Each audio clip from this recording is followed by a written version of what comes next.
Getting sprung. We used to dance the night away, hang out the whole next day. A few moments later. Happy Friday, guys. Ayan. Today is April 3 and today ang newborn photoshoot ni Riley. Kararating lang namin dito sa studio. Ayan. Tignan natin. Time check, 1:24 p.m. Maaga kami. Ang schedule namin is 2 p.m. Tulog si Riley. Pinacifier ko muna para tahimik siya. Pero usually, hindi naman siya nagka-pacifier sa bahay. Para kalmado ang biyahe. Si Hailey, kalmado din yan. Yan.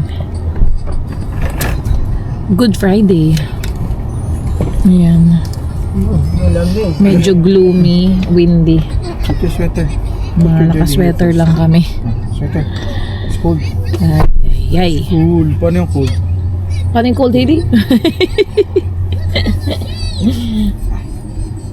Ayan, at least doon na kami sa loob maghihintay. Ayan. Kasi per 30 minutes schedule yan. So 2 p.m. nga kami. Hair studio or hair parang barbershop siya sa unahan, sa likod yata yung studio nila. So papakita ko lang sa inyo, guys. Ang pangalan nung salon and studio is Barkada. So Tagalog, 'di ba? Feeling ko ang may-ari Pilipino. Yan. Pero kasi yung photographer na nakausap ko, parang dito na siguro siya born and raised. Yan. English kami nung magka-chat kami. Yan, let's see. One eternity later. Cheese! Oh, come on. How about you? Bakit ayaw? Ayaw? Why? Oh, with baby Riley. With baby Riley. Huh? Your baby's name Riley? Yeah, Riley. Oh, my son's name is Riley. Oh. It's a unisex name, right? It is, yeah, Riley.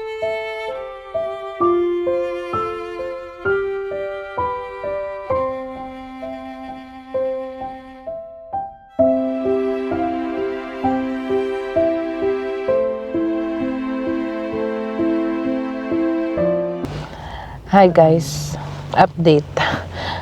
Tapos na kami dun sa newborn photoshoot. Pati pala kami kinuhanan din ng picture, parang family. Kaso wala si Hailey kasi ayaw niyang sumama sa picture. Kahit anong uto namin, wala. Puro siya ayaw. So, kaming tatlo lang. Ako, si Harold, si Riley, and then meron din picture kami with mama. Tatlo kaming girls din. Wala din si Hailey dun.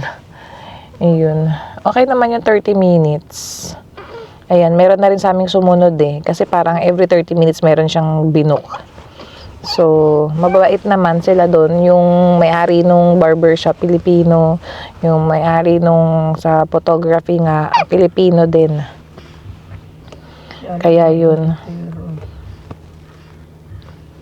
And andito kami sa Ken's Kitchen, Victoria Drive, dito sa aming favorite na bilihan ng lutong pagkain, guys. So, hindi pa kasi kami nag-lunch talaga. So, bibili lang si Harold ng pansit and isang ulam para lunch and dinner na din namin. Yan, medyo umaambon ngayon. Ano ba ang weather?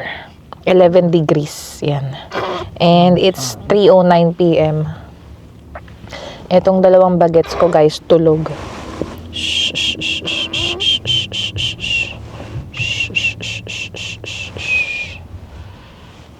Tapik-tapikin lang natin si Riley. Medyo iingay-ingay siya. Pero tulog. Magsaing lang tayo, ma. Pansit yun, yung binili ni Harold. Yung nirequest ko sa kanya. Baon niya mamaya, madali lang naman.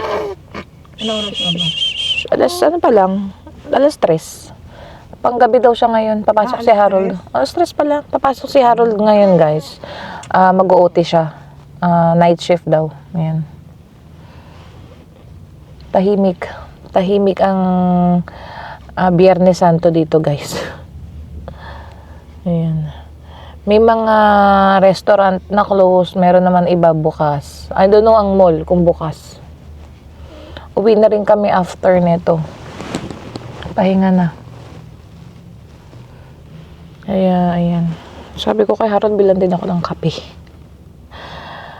Ano na lang, ayaw niya ako ng iced coffee kasi medyo inuubo-ubo na rin ako. Sabi ko, ano na lang, hot coffee sa McDo. Bili niya ako. Yan, kagabi parang nag-start na nagbago yung boses ko. Parang napaus-paus na rin ako. Tapos medyo inubo-ubo. Nag-umpisa ang ubo kay Harold. Si Hailey kagabi parang inuubo din. Ito rin si Mama na wala ng boses. Saka inuubo-ubo na din. Si Riley naman, sinisipon. Kaya kagabi guys, napasugod ng shoppers si Harold. Bumili ng nose Frida. Saka ng saline drops. Yan, so sinak ni Harold yung sipon nga ni Riley kasi kawawa. Naririnig namin parang may baradong ilong. Baka mamaya, yan. Isak ulit ni Harold yung kanyang sipon.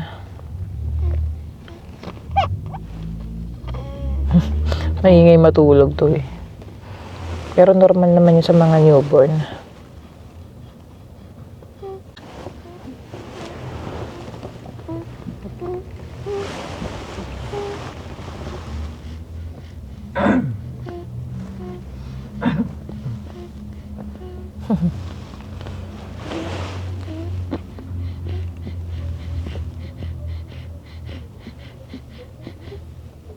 A few moments later.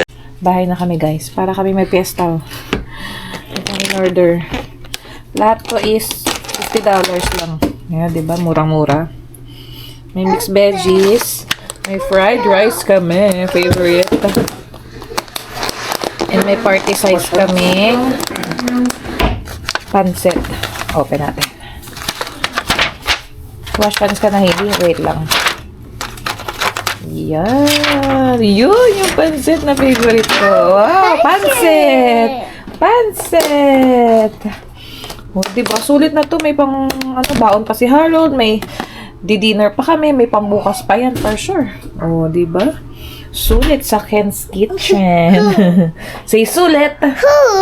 Sulit!